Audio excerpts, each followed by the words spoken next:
Hi, it's Jess Gregory again with the Wilder School. And this morning I wanted to talk to you about the value of questions.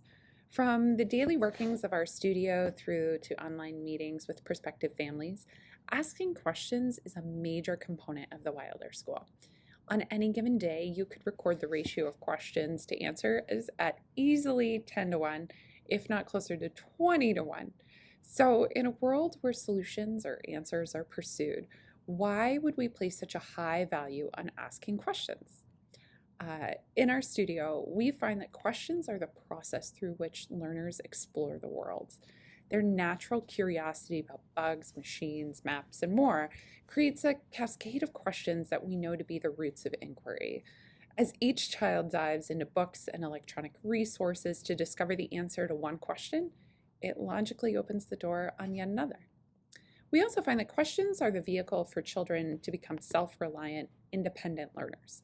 Studio guides at the Wilder School do not answer questions.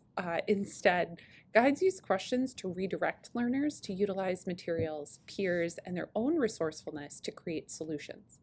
Children in our studios discover that with a team of peers and their own gifts, they have a diverse and abundant set of resources to engage. And with this, they become empowered to learn anything. And possibly the most important reason we value questions is because we have found that questions are the source of in-depth conversation.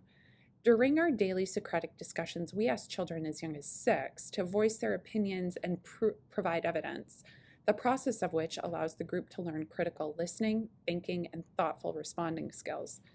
This fosters a dialogue where learners can evaluate an issue from multiple angles and to form and change their opinions through dialogue. So being curious creates opportunities to learn something every day. Stay curious and keep those questions coming.